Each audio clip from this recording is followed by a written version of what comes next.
Good evening, Award Travel 101. Sorry for the technical difficulties, and welcome to our show this evening on travel and loyalty.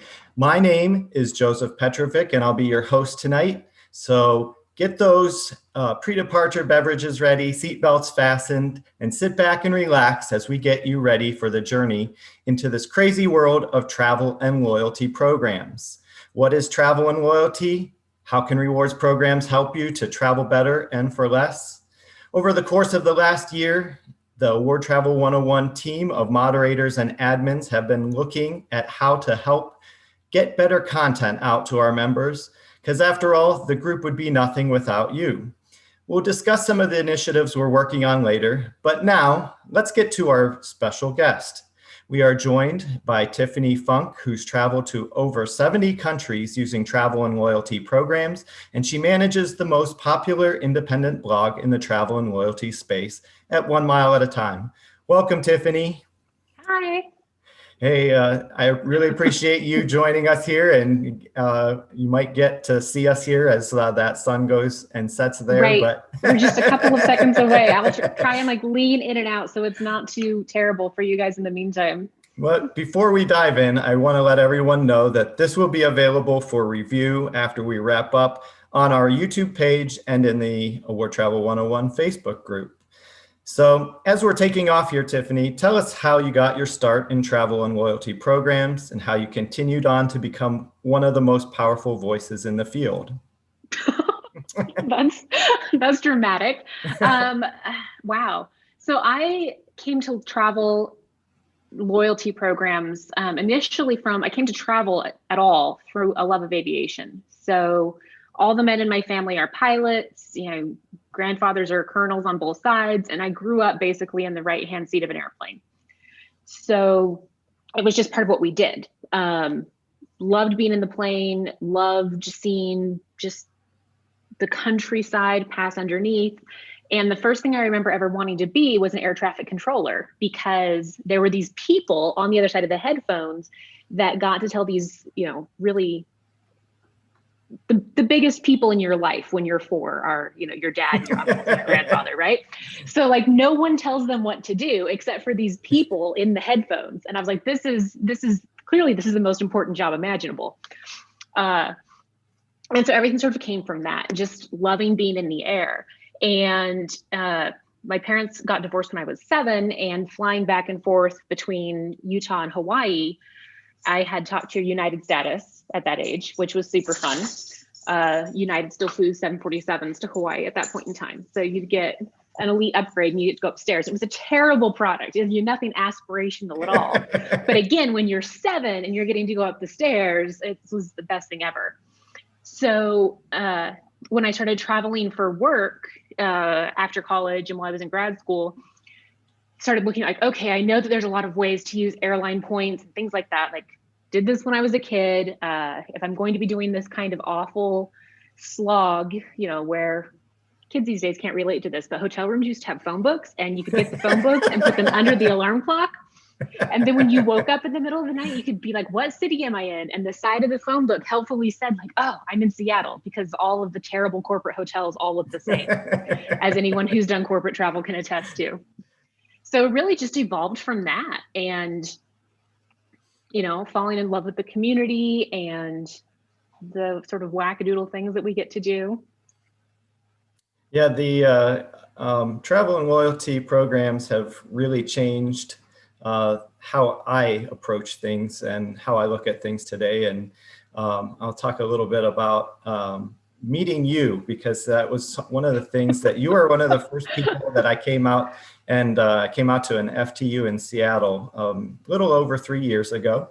And it was just interesting looking at it. And I was to a point where I'd been around them, for a few years, but I hadn't really dug in enough and hadn't really taken the time to learn to, I was getting frustrated. I was losing the interest and drive to try, because I felt like everything I was doing was failing. And, it takes some time to really get that groove to where you finally start saying, oh, okay, this makes sense. And now that I understand that this opens up and that space is available, or however you approach it. And that's what And it's we're. easy, I think, to get really intimidated and distracted by a lot of the celebrity in the space, not just for the people, but also like, oh my gosh, like are you even doing miles and points if you're not waiting to book Lufthansa first class an hour before departure? Like, most of us are real people with real lives and like actual responsibilities. And like, yes, I will happily book Lufthansa first class an hour before departure, but like not with my mom. Right? Like she likes to have a ticket and an itinerary and a plan and,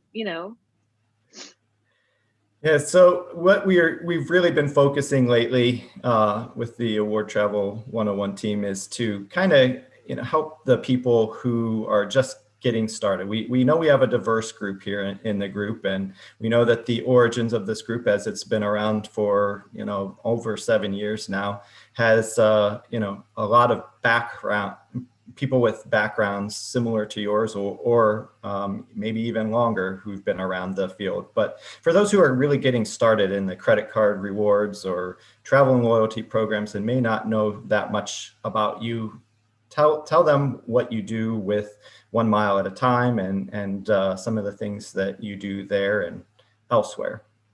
Right. So fundamentally, what I do on 1 Mile at a Time is I support Ben doing the amazing rock star stuff that he does, talking about, his experiences and the crazy amounts of flying that he does, and, his love and passion for the space. And that is, I think, pretty unique in the space. Like, he's really the only one who writes. We have a couple of friends who freelance and like chime in when they have something on topic to write about, but unlike other sites, especially sites of our size, we don't have multiple writers. It's just Ben.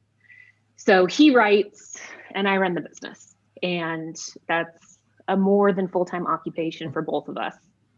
So we're lucky to have help from Howie. And then we have people with Points Pros. And, thank goodness for them because it'd be a disaster otherwise. We have a question asking how you actually connected with Ben. Like way back in the day, I think we were just internet friends.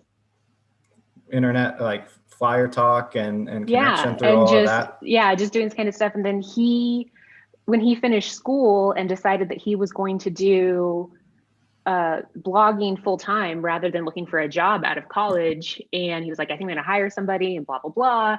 And I sent him an email. I was like, look, I don't know about all of that, but I could help you go through this process, because you said that you got like 1,000 applications for an assistant. That doesn't sound very good. And I'm actually really good at hiring. That was my background, was in retail management and training. So I knew a bit of what to do with that. And we were living abroad at the time. So I was just finishing grad school and I wasn't working. Like, I'm happy to help. I can just help. And things sort of evolved from there. And like we fell into this really great groove of, he gets to do all the things and be amazing and do the stuff that people love, and I get to backstop him, and it works out really well. Well, and you say you backstop him, but you do also write some posts, and I have a few of those that I'm going to share here a little bit. I do love to write. One of my degrees is in English. I do love writing. It's just not, as I'm sure most people who have ever thought about like, oh, maybe I should blog, like, it's actually just not compatible with running a business. Like, with what time am I supposed to do that? So it's like, do I want to write a blog post or do I want to take my dog for a walk? Because we only have 30 minutes left in today. As I was getting started, and I think one of the things that I did, and I'm not an English major, I'm not a writer. Both my brother and sister-in-law have their PhDs and teach college courses in English. But one of the things that really caught me was that I felt like in order to gain an understanding of what's going on, for me personally, I had to write about it. So before I came to Award Travel 101, I had a small little blog where I just write things, and I was like, okay, I can come back to that idea, in the future and look back on what I did and kind of the history of where things went with it. But it really just took writing those things down, and I think I kind of evolved as a writer as well while I was doing that. So it really. Well, and I think that's such a key point. We talk a lot about we keep Points Pros really boutique intentionally. And we often get emails from people who are, are in this group or are in similar ones. And like, I know that you could book this on your own. Like you're very close. And I have been where you are. And I know that you're frustrated, but like you're so close. And I know you're intimidated by the options. And it's probably bad for business, but we always just push those people and like we can tell. Like if you're using the airport codes or you're talking about specific airlines, like we can tell. To just do it, because that process of like working through it and like getting out your notepad maybe and writing things down and squiggling, and it's really educational. And like the best way to learn how to use miles and points is to use miles and points and actually just go ahead and pull the band-aid off and book that first trip. And then you realize like, oh, okay, maybe I would have done this differently. Or now that I've done that, I wish I'd had these points. And it's exactly what you're saying. Like you have to just jump in and sort of find the sort and filter method that works for you.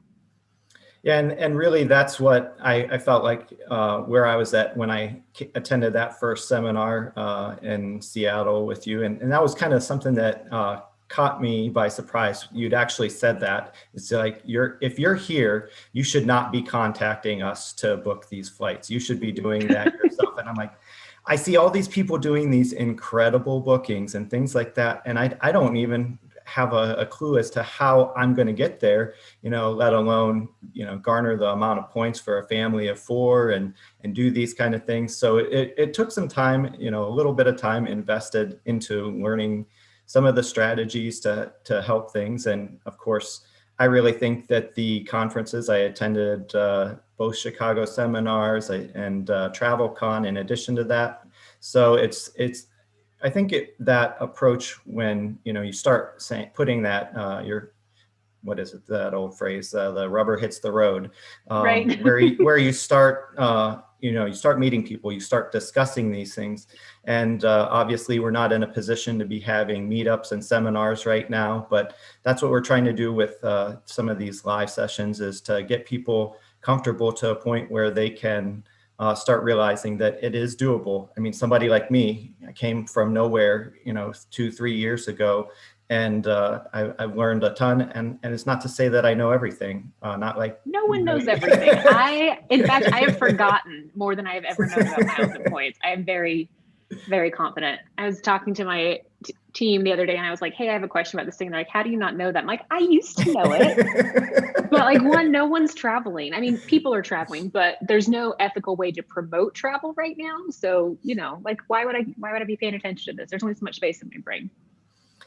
Yeah, it was, I've told a few parts of my story here in the group, and I think the very first time I approached you, it was because I was looking to do different things. And, my oldest falls on the autism spectrum, and we've always kind of struggled with certain parts of travel.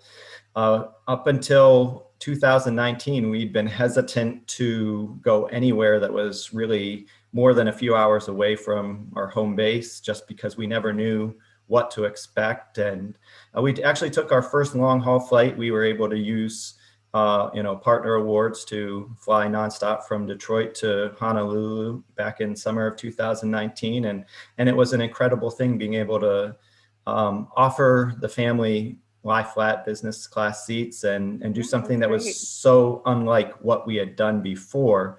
So I know you've mentioned before that you also have some perspectives on traveling with family members and friends who have disabilities. What is it that you can maybe offer as hope for those that are also in a similar situation as me? Ooh, that's a big question and a good one. Yeah, so my nephew has autism. He's super high functioning and has the ideal setup for parents. I mean, I feel like any kid who's loved has the ideal setup for parents ultimately. But his mom's been able to stay home and just really make sure and like push and advocate for, all the things that you need to do and like the therapy and then this and that. So we've all learned a lot as a family about like how to interact with your kid or how to help other people interact with your kid. And I think that's probably the biggest thing, and that would apply for any kinds of disabilities, or even like I live in Spokane, where on average, Most people who use the airport do so less than once every 3 years. So it's, not necessarily a specific disability, there's just an unawareness of travel.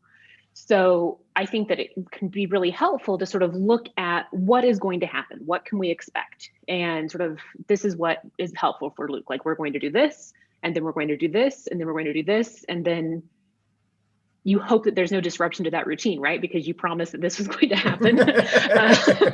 That's another thing that we were really worried about. And I know a lot of families with autism worry about this, like, okay, we practiced all these things for the plane. Right. What happens if there's a delay and now we have to get off the plane? And how are we going to handle that? But just, I think in general, learning how to advocate for yourself and your people is really important. Whether that's you've got an elderly family member who needs a wheelchair assistance, and making sure that that wheelchair is actually there and having those conversations and not really being shy about it. Of course, being polite and not being awful. I'm a big advocate for not being awful. But just going through that, like, okay, well, what would we need to make this successful for us?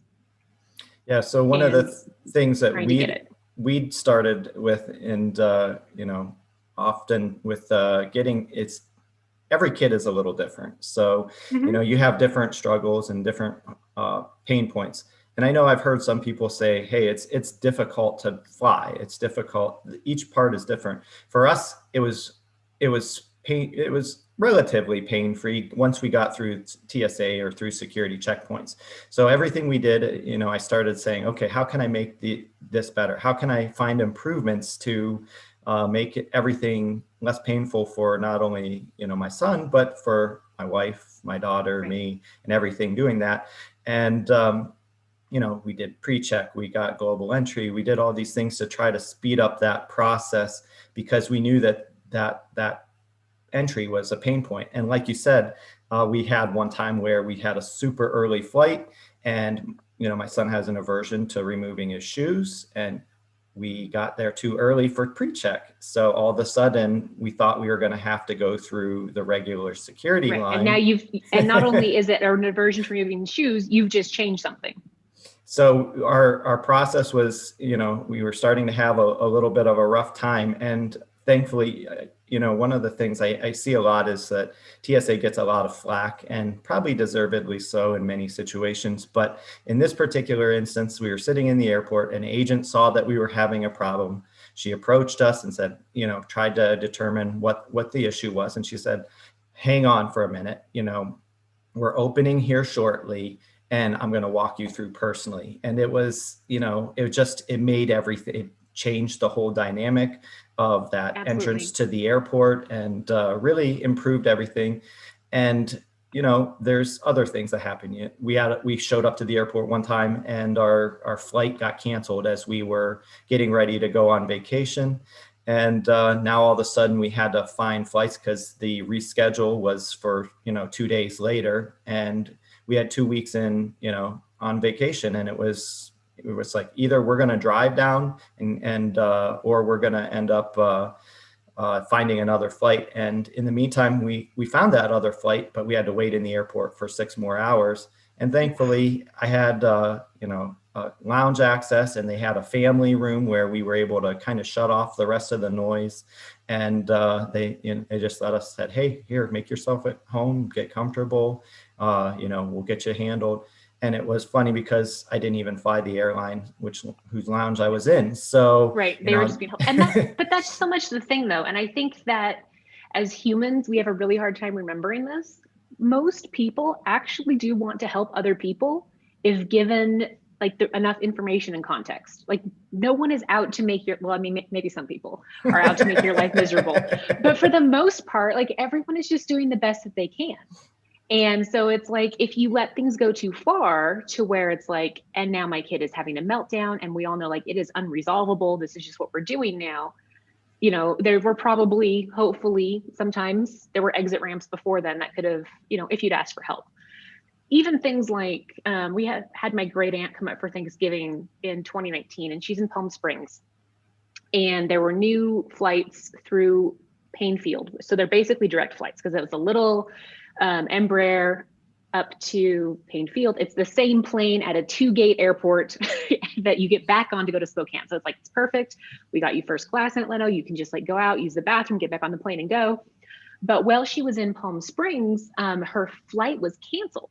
And like my mom's cousin had dropped her off at the airport already, and she doesn't have a cell phone. And it's like the day before Thanksgiving, and I'm calling Alaska, and it's like obviously not their problem. None of this is their problem. Right. It's like there is a lady, she's obviously 91, except maybe not, maybe she looks 70. She's almost certainly wearing all black, and she doesn't have a phone, and she needs to know that her flight was canceled. So I put her on this flight. Like, is there anyone who can go and look for her? And like, they were super happy to do it because someone asked them to. Like, the station manager went and found her and was like, here's the thing. And she was like, okay, she doesn't care. She's having wine at the airport. But I'll get on whatever plane you want me to. That's awesome. Little things like that can make such a difference. Yeah, and those are the things that we try to help out. There's a lot of different things that happen, and there's these changes, and I remember we spent a good chunk, as probably you did as well, back in March, April, May, helping people with changes. I mean, that probably was a nightmare. Flights. That's all we do. That's all we do at Points Pros. Like Jimmy and Jordan and Mac and Sarah, they just cancel flights. We've started booking some new flights, but mostly it's still just canceling flights and having to be really honest with people. Like, I know that you had a cruise to New Zealand planned last November, and obviously that didn't happen, but like, it's not happening this November either. Yeah. So like, rather than trying to find flights for this cruise that is not going to happen, you should work on refunding your cruise, and we'll go from there. Yep, that's what my folks ended up doing. They were thinking about taking like the bonus credit. They had a Cunard cruise. I think it was to Southampton and back from New York. And they ended up just finally saying, as much as we love it, it's time to get the money back. That one might happen, depending on when it was for. Well, it was actually, New Zealand isn't letting cruise ships in. Well, that's not happening. We'll see. So I guess I wanted to move on a little bit to a topic that, again, we get a lot of questions, and I'm sure you do as well, in 1 mile at a time. And again, like I said, we were trying to get back to basics, and that's kind of a campaign we've been running here. So if I were somebody who was just getting started, what would be some recommendations that you would provide? And I have a link also for 1 mile at a time - what's the point? So what are some other things? I probably need to update that. I feel like it's been a while. There's still a lot of good information there. So right, but are my examples off by like an order of magnitude? Because that could be a thing.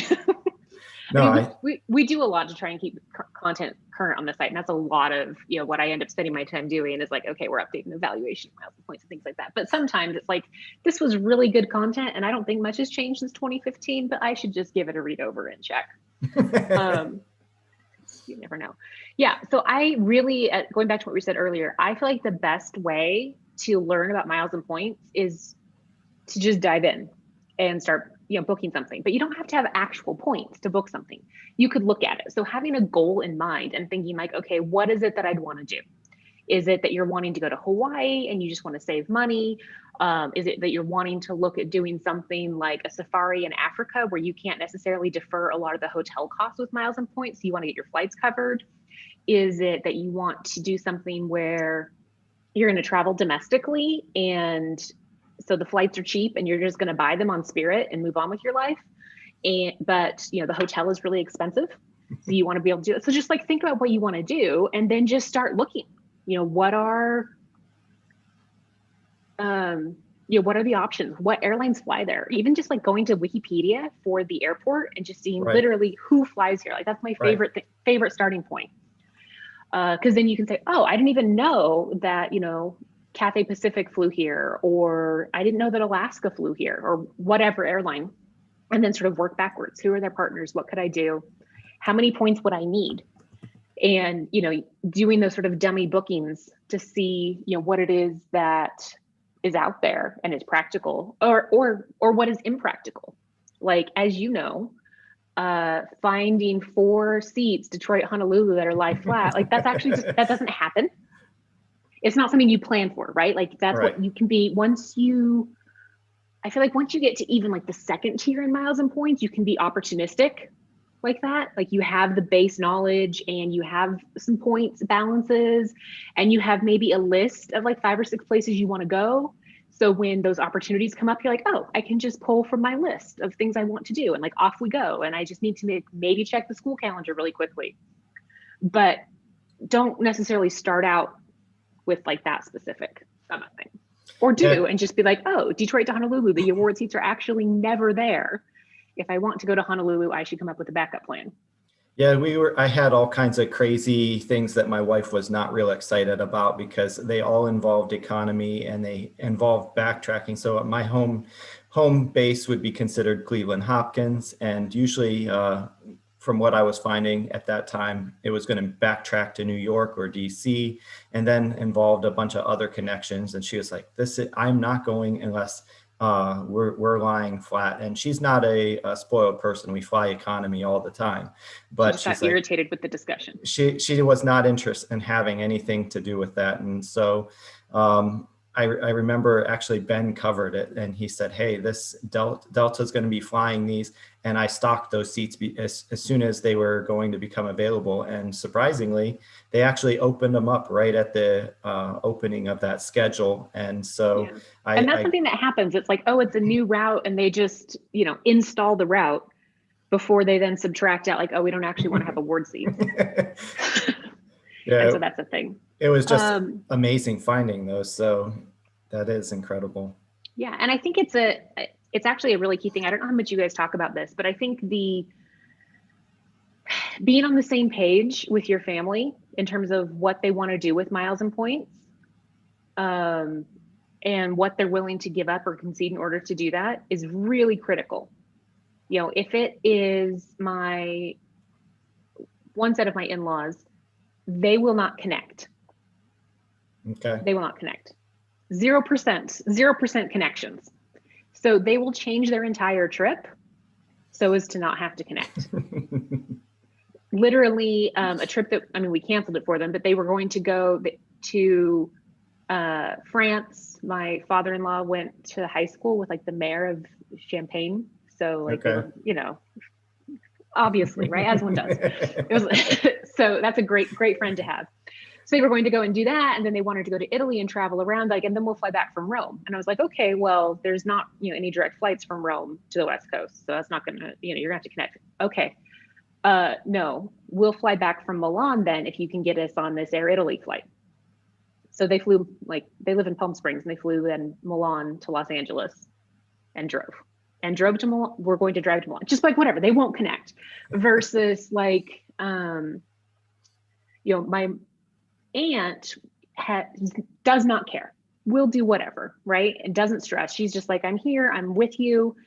So we were in London and we were supposed to be coming back. And I was like, do you want to just come wait an extra day? And we'll go to Stonehenge and then we'll fly back, on Lufthansa first class. It's just like, okay. We have to do 14 connections. Yeah, okay, I don't care. So knowing what people are willing to trade and give up, some people would rather fly economy than make a connection in the airport. I think especially if you have a kid who doesn't do well with transitions, it's actually just no seat is worth that extra transition. Yeah, we generally try to keep them to a minimum. And so for, travel, we try to go as direct as possible, but there are times when that's just, especially, as we're looking forward and as airlines have slashed schedules, that it's not possible to do all of the direct flights that we were once previously able to do. So, right. It just changes. I have or can you build in buffer into your schedule? That's one of the things I know when I wasn't on this trip, but helping my family, and they were going to Costa Rica, and they flew Spokane to Dallas, and they just planned on staying the night and having the hotel and resetting, and at the Hyatt there in the airport, which is great. And then the next day flying to Costa Rica, just so they had, space in case things went wrong, right, or there was just too much tension. Finding ways to sort of make it work for you and don't necessarily pack so much into the schedule if the other people in your life aren't into that.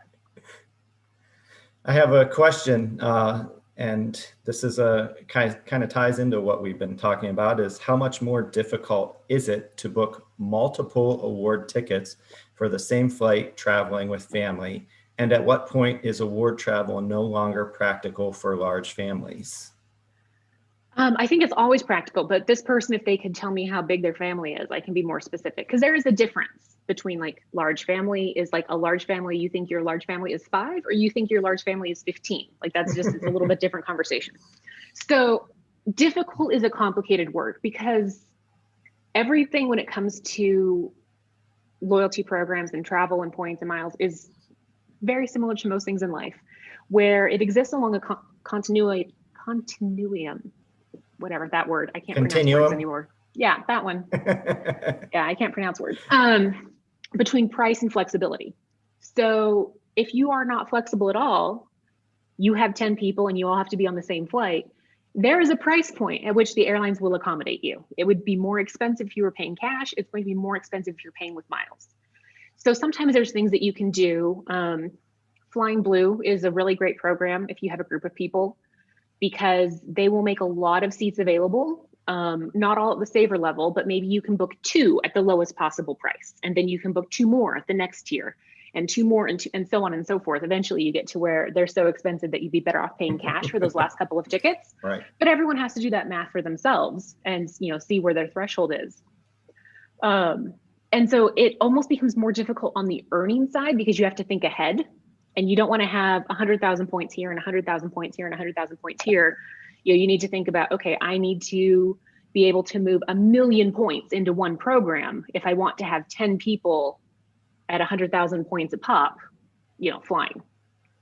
I also think it's important to consider flying separately. I know this makes people nervous, but if I'm traveling like with my sister and her family, that's 7 of us, 9 if we bring our parents, and like that's just not happening. You know, if you look at like Cathay Pacific only has 6 seats, right? So you're not all nine of you flying first class. So it's maybe that trade-off. It's like, okay, well, is being on the same flight the most important thing? Because if so, you need to plan on spreading across cabins, not even necessarily from a miles and points perspective, but literally just the geography of the plane. There just aren't that many seats. Or is flying separately. And we did this when we went to Thailand, the 7 of us, and my husband and I and my niece, we flew together, and then the 4 of them flew together. And we went to the airport at the same time, and we arrived in Thailand at the same time, but we took totally different routes to get there. And it was fine. You know, it was fine. It's not for everybody, but it was fine for us. Yeah, that's a morbid comment. I'm not going to share that.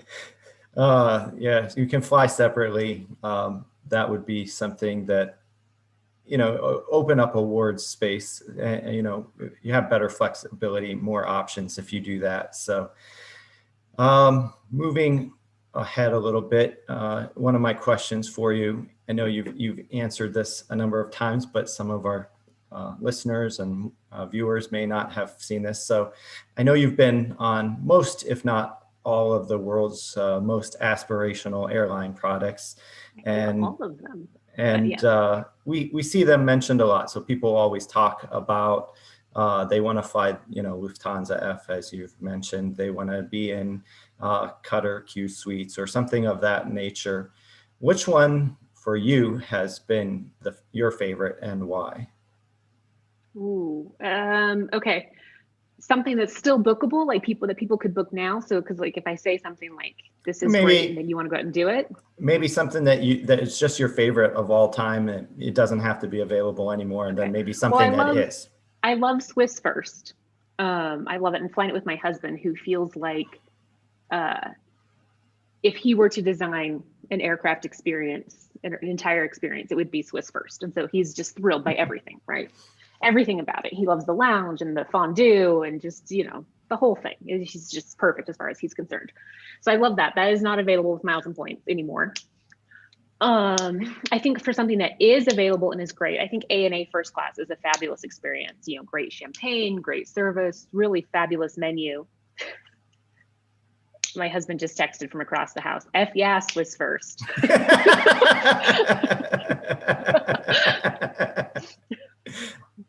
Well, So that'll bring me to something that I have later. So, but we will continue yeah. from there. So it's tricky. I actually don't prefer Q suites. I know that's controversial to say, but I will go ahead and say that if you are a side sleeper who sleeps all the way stretched out, you may and are at all claustrophobic, you also may not prefer Q suite. So that was my challenge with that. Like if you are a side sleeper who curls your knees up, you'll be fine. Or if you're not claustrophobic, the Q suites, Virgin Australia's business class is the same way. And the new Virgin Atlantic A350 is a little bit like this, where the placement of the tray table is such that when you're spread out and you've got the blanket there, the blanket touches the tray table by your feet. And I could not. So we flew that Doha to Paris, and the whole time I was just like crawling out of my skin because of things touching. I couldn't do it. And Yeah, like Qatar service is hit or miss. Soviet, but like not in the good way. It's just very like abrupt, and they hire so many of their flight attendants from countries that don't have a strong culture of friendliness in service, let's say. So it's just very like well-meaning, but like not, whatever. It's not my favorite. It photographs very nicely, so I understand why it's popular with the Instagrammers.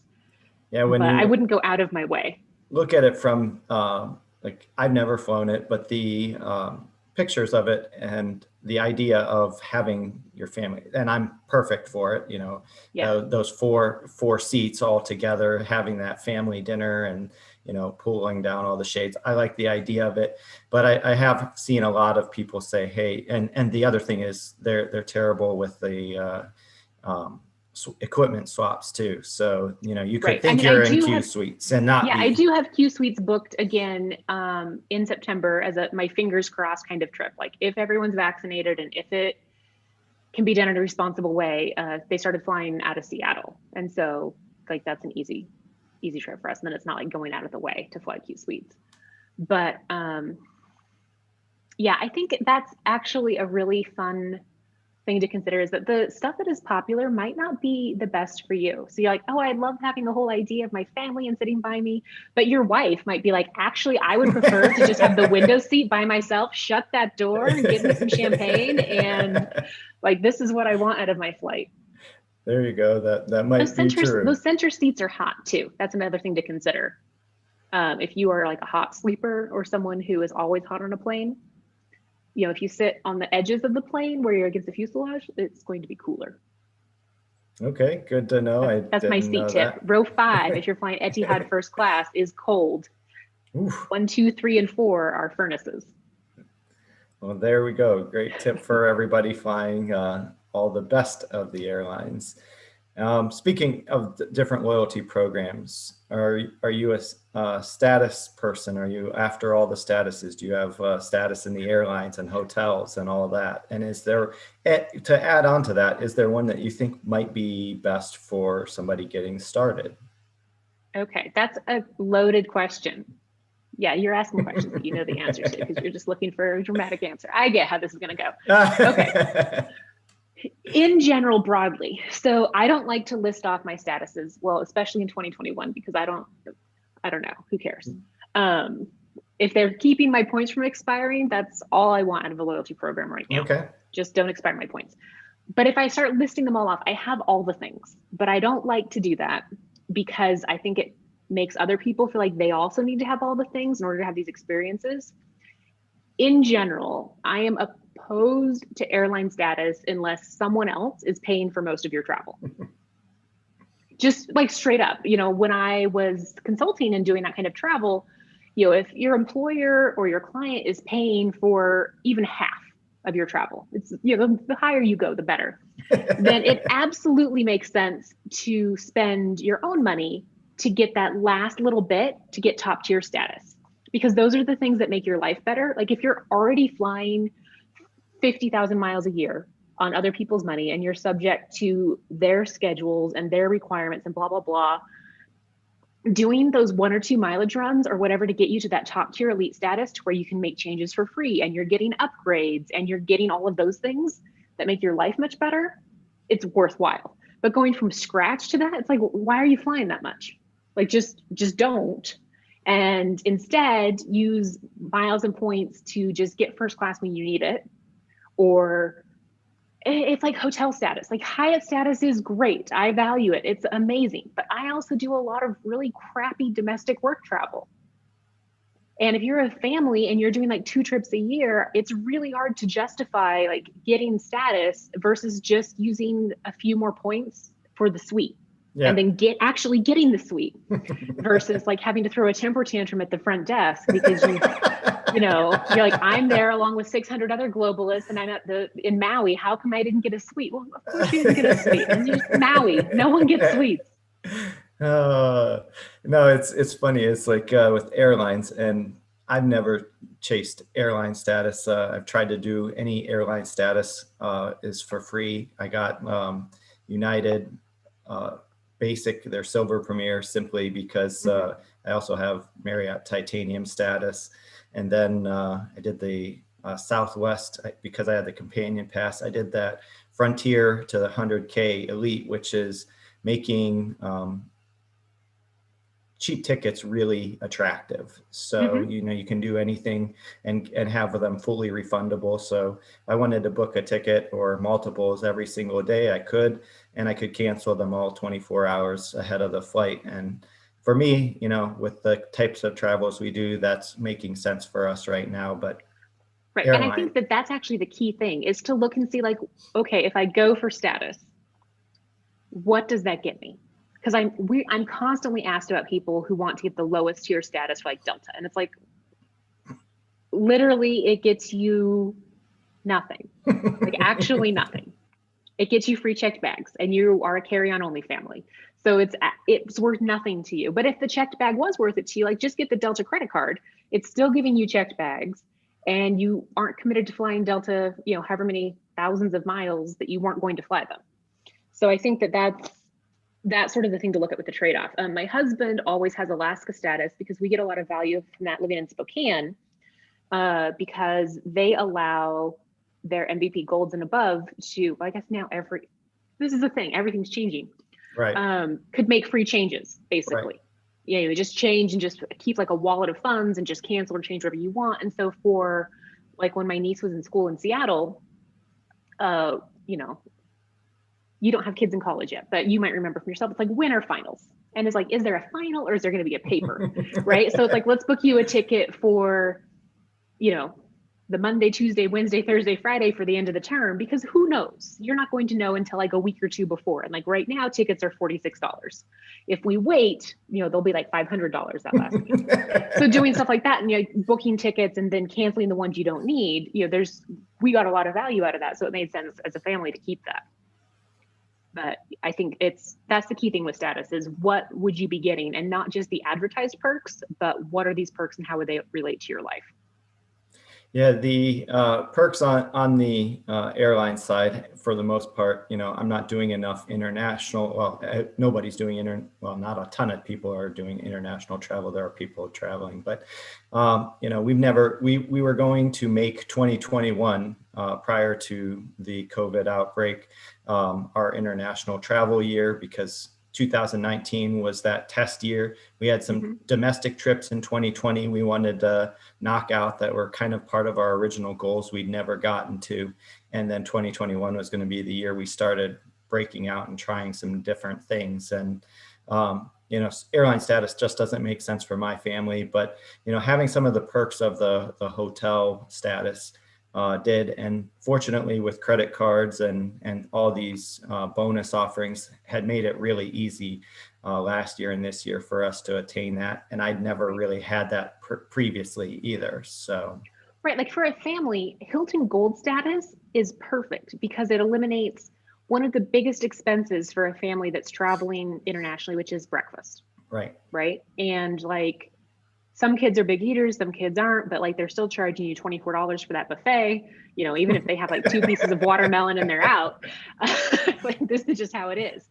But the Hilton Gold status, you can get it with a dozen different credit cards. Right. So like, why would you not just do that? Yeah. And with that, up until about a year ago, you could have turned that into a ton of other statuses along the way through casino and loyalty programs and car Yeah, that's too rentals. complicated for me. It was nuts what I've kept that match going, but it did die off. But now you just get the Wyndham business card, and that'll take care of all that. So I want to talk a little bit about some of the posts you've written over Oh boy, the it's been a years. while. I don't think I've written anything in almost a year. I'm going to go And like back. keeping a business going during a pandemic, it's like not, I wouldn't recommend it as a pastime. I'm going to go TBH. back. I have 5 different posts Oh my between gosh. Do you want to 2015. send me the link so I can read them real quick and don't sound smart? Because I write things down so that I don't have to remember them. The first one was the most recent. You wrote about housekeeping. It's called Housekeeping, Estate Planning, and Your Miles. And you wrote Oh that. yeah.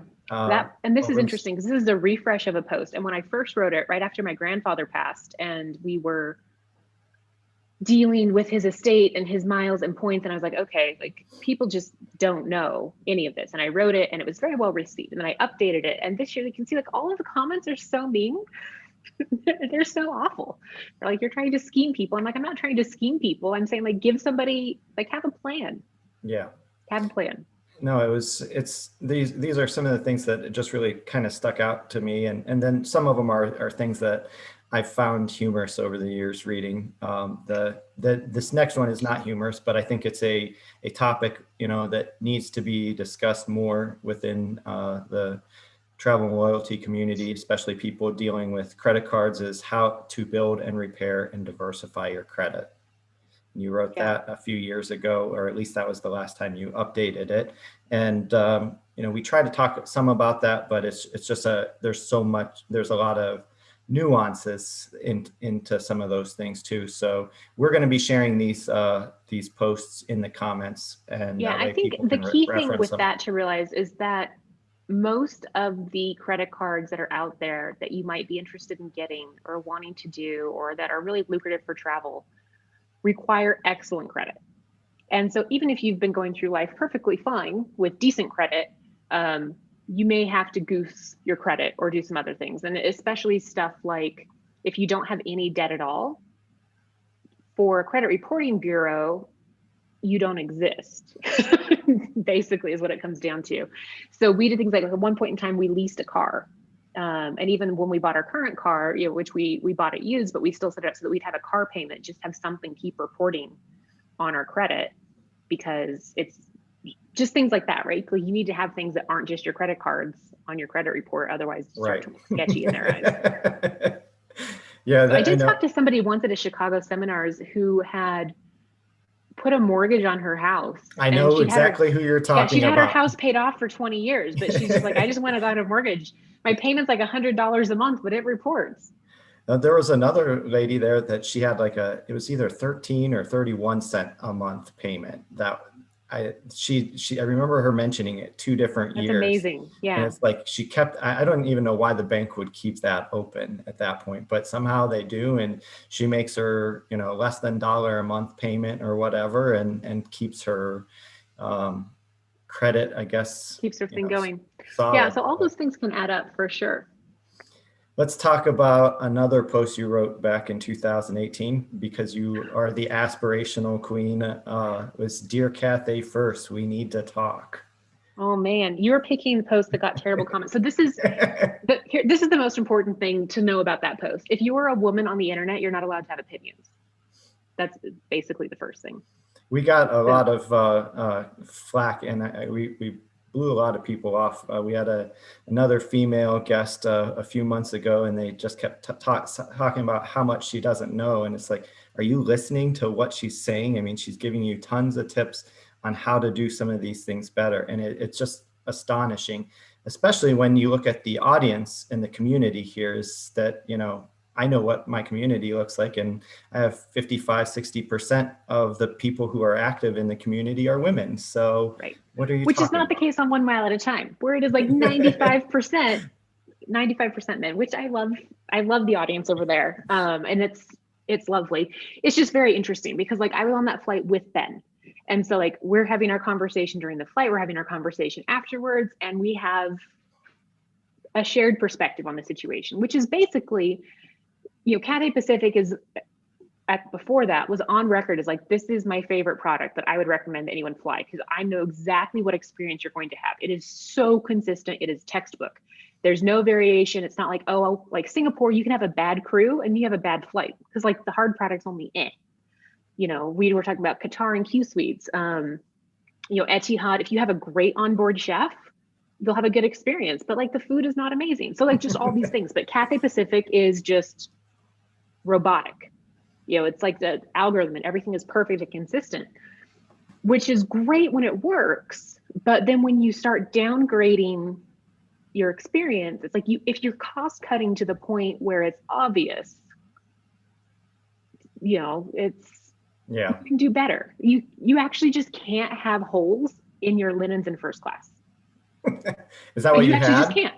You have that? Like, oh my goodness. the washcloths, and it's like the worst first world problem, right? You're like, oh, but like you've gone from having whole nuts to nut pieces, which is like maybe fine, but like it's only for cost cutting. Or like you're passing out hot towels, and like I realize we're talking about hot towels and like critiquing them, and that is ridiculous. But if you are going to have hot towels and you're going to have first class, they need to not have holes in them. Like, who raised you? Well, and if you think about on some of those products, you're probably flying on awards, although there were a few mistake fares along the way. So I don't know what you did, but the regular cash prices on some of those fares are just absolutely bonkers. I mean, if you're paying $20,000, $10,000 to fly that flight, you're not on a different plane than the people sitting in, economy in the back. You're going the same. You have a little more space. You have some nicer food, some better beverages. And there's, in my opinion, not a whole lot difference except for that service. And if the service isn't there, that probably can really ruin it. Right. Well, or if you're Cathay Pacific and you're starting to see more competition from other airlines, and doing things like that, it's just, I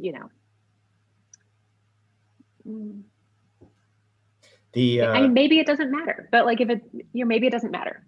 And for some carriers, they felt like certain things don't matter, but for others, it's like, if this is what you pride yourself on, and, especially when you're Cathay Pacific and you are demanding a premium for first class tickets, the flight attendants don't know that like I paid for this one or I didn't pay for that one. Right. We're all sitting here with chopped nuts and holes in our washcloths. So it's not like I was singled out. Going back as a little further back in 2017, you wrote a post called "Why the Hottest Credit Card Bonus Might Not Be Right for You." And I think that really speaks back to something, we were talking about different experiences earlier in our conversation.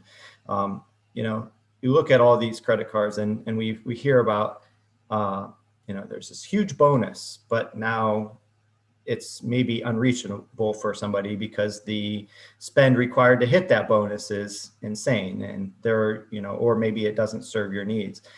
Whether the content is current or not, it's the concept of the post, which is what I like. Is the content really not current? Like, do I need to like ping Howie and be like, we have a compliance post in 2017? I know it's 9 p.m. there, but. Well, no, it's just that you were talking about some of the bonuses and things at the time. I mean, obviously the CSR doesn't have 100,000.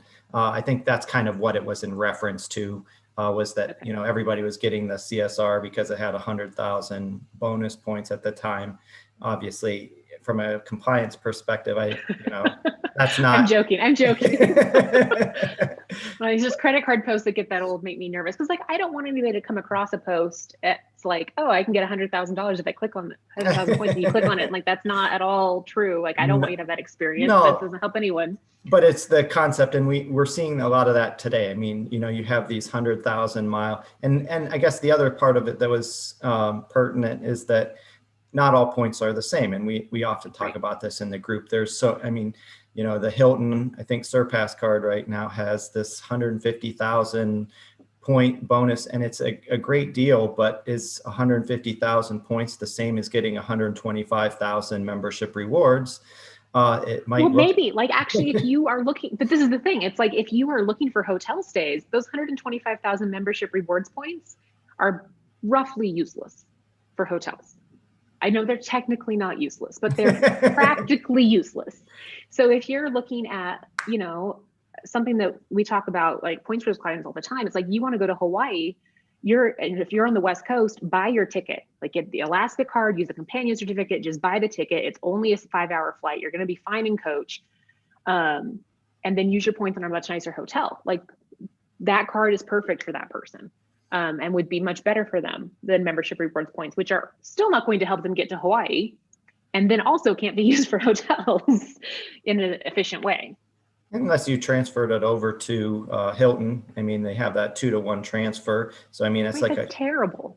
250,000 Hilton versus 150. I mean, if you got 100, the Hilton membership rewards, every one membership rewards gives you 2 Hilton points at a minimum. And sometimes they give you 3. So you could be looking at, anywhere between 250 and 375,000 Hilton points at that point.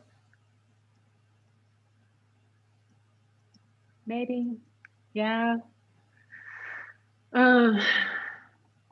It's just something when I look at that, no, you're right. It's just, it's hard for me to think about it because it's like typically just not the most efficient way to do it. It's not, and it's not what people would call the best value. I mean, nobody wants to transfer to Hilton points when you're looking at, typically you can buy them for what, half a cent a piece most of the time. So they run all these promotions, but it's something that, again, going back to the concept, and the concept is that not all bonuses, just because what everybody says, one of the things that, we've been talking about and promoting the same thing that it was your limited time promotion with Brex, and we had that partnership. Yeah, talk about something that's not for everybody.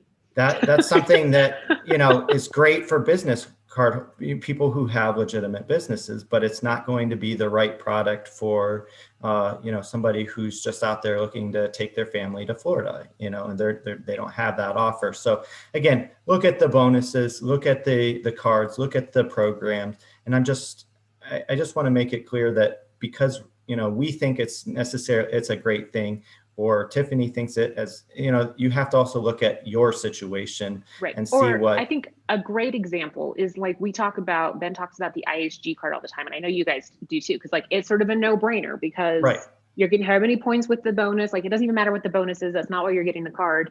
You're getting a free night at an IHG hotel every year, and the annual fee is like $49 or something. And it's great for families because who doesn't need a random, IHG stay somewhere most of the time, right? Like there are airport hotels and things like that. But it is useless for me. Just because like I travel so much, and I actually never need a random airport hotel stay because it's sort of the thing. It's like because I'm traveling so much. So it's like I had that card for like 5 years and I used the free nights 0 times. And so it's like, okay, like I know this is a great deal. I know it's a no-brainer card, but clearly for me at this time in my life, like it's adding no value. So I think those are things to think about too. But for most people, it's phenomenal. So the final post, you don't have to be worried or anything. There's no critical things. And we talked about your husband earlier. So this was written back, or it was posted as of 10/2015, and it's called 10 Things I've Learned Being Married to a Points and Miles Geek. That's when Ben first started dating his now husband, and Nick had a lot of advice and thoughts.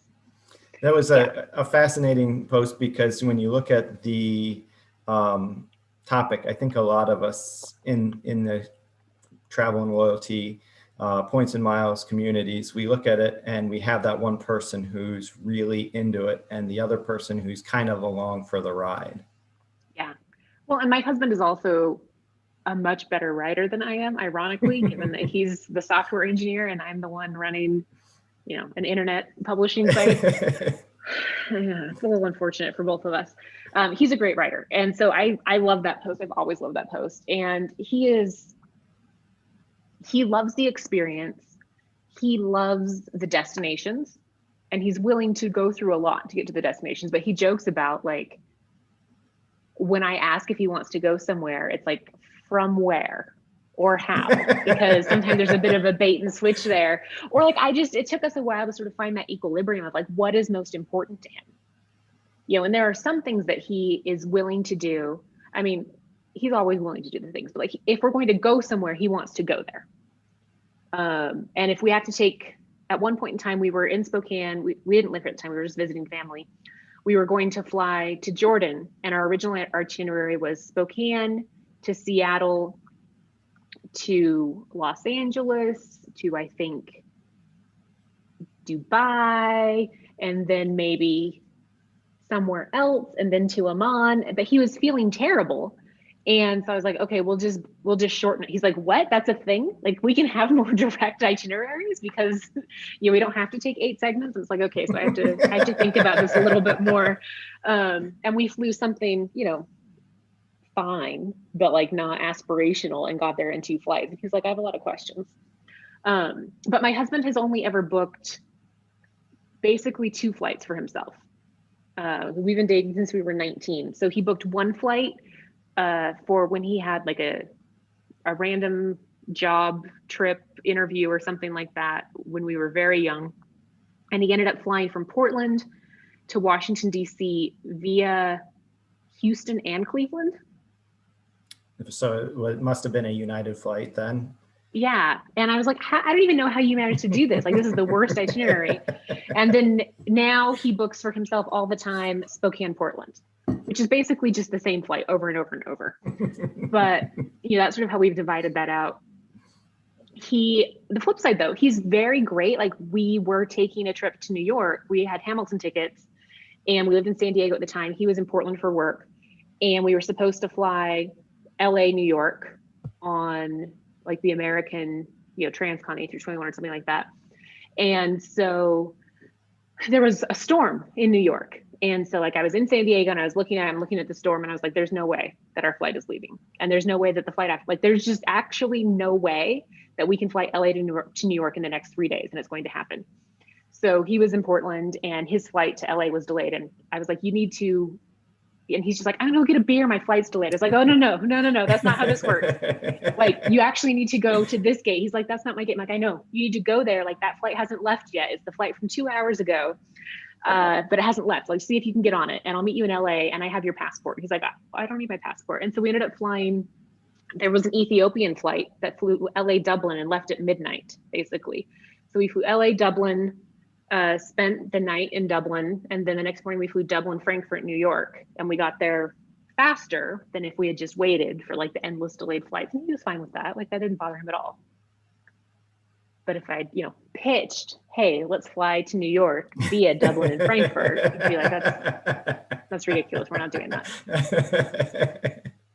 No, and it's something that would have been possible, again, using the loyalty programs that really wouldn't have probably made sense on a cash basis. Right. So. No, you don't buy that ticket. No. Not for all the way direct through and not stopping anywhere. Unless you're Marty Paz, and then you might do something even crazier. So. Right. I mean, I've done stuff like that. The thing is, though, I don't know how Marty still does it, because I'm frankly getting old. Like, we've been talking about this lately. Like, I would like to start doing like some road trips or some like work from away. We did rent a lake place last August for a week or so, but like, neither of us can really take the time off of work. And so it's like, if I'm going to have to keep working, I want my monitor, I want my Wi-Fi, I want my pillow. Like, I'm just too old for this like bad ergonomics, crappy internet connection, blah, blah, blah. I'm just not interested in it. 18 flights in two days. And, yeah.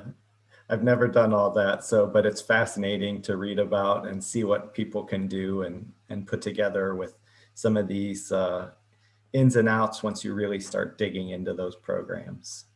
Yeah. And also to know that like, it's there, but there's a whole spectrum of possibility. And like, that is not how you should define success, right? Success is everyone can travel better. Yep. And what does traveling better look like for you or for your family or for your situation? Maybe it's having you're spending less. Maybe it's having more legroom. Maybe it's not feeling guilty about checking that third bag, because you've got the credit card that's giving them to you for free. Like, what would make your travel life better? And like, just pick that and focus on it. Keep your eyes on your own paper. Marty's actually in Israel right now, and so it's probably about 4 in the morning or so. We're running a little bit late here, but he actually just commented. He says, "I'm not crazy. He's just eccentric." So, right. And I get it. And Marty was making fun of me earlier, in a loving way, because I've said, like, one of the things that has been really amazing for me in my life that Miles and Points has enabled is that, like, home is everywhere and my friends are everywhere. And the joke is, me scheduling long layovers in New York to get my hair done. And it's not because I'm like super, like, oh, I have to go to New York to get my hair done. It's that, like, New York was the consistent place when we've been like living abroad and all over the place. It's like, you find a guy and you don't, finding a new hair place is sort of a pain in the ass, especially when you have curly hair. And like, I'm in New York all the time for work or as a stopover. And like, why not? Like, it becomes part of your life. And there's nowhere, I don't think there's anywhere I've gone in the world in like the past 10 years where I haven't known someone who was there or potentially there or passing through who, like, I could grab dinner with while I was there. It's an amazing thing about this community. It's my circle is very, very small. So, when I started participating in these and started realizing, it kind of opened it up a little bit, and is like, oh, I know somebody here and I could do this, or I could go say hi, we could have lunch or whatever. I'm actually doing something like that towards the end of this week, where I'm basically I'll be gone for less than 45 hours, flying across the country, be there for 36 hours for a quick meetup with some friends and head back. So, there are different things that can be done, and all these things really, it wouldn't have been possible for me to do this 2 years ago, 3 years ago or more. And, just spending a little time learning about some of these things that make sense for you. So, yeah, that's perfect. So with that, like I said, we're running late. I appreciate your extra time. Is there anything else you want to toss out to anybody that of your own volition is saying, hey, this is something that's important to me, I want to share with the community? And no, I mean, I think we covered most of my most passionate bullet points. And I love this space and what you guys do with this group, and just answering some of those really basic questions that sometimes I think people are intimidated to ask. So I love that you guys are doing that. And just try to make it easy. There's no right answer. No, it's everybody's situation's a little different, and we try to encourage those people to speak up, because it is scary. You look at a community and say, oh, we're 68,000 people going to criticize me. And there are a few that do jump in and say things, and we try to curtail that. And,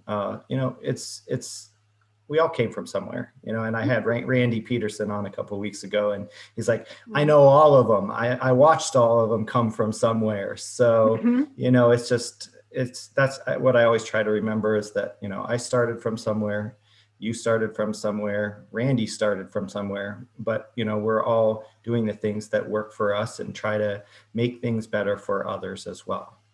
Yeah. Very much so. So that wraps up about everything here for the evening. I think there weren't really any more questions I'm seeing here. So thanks for joining us here, Tiffany. We appreciate you sharing your insights and knowledge with the Award Travel 101 community. And on behalf of the entire Award Travel 101 team, Jackie, Angie, Mike, Kim, Tony, and me, I'd like to thank everybody for joining us all tonight. Take care. Bye-bye.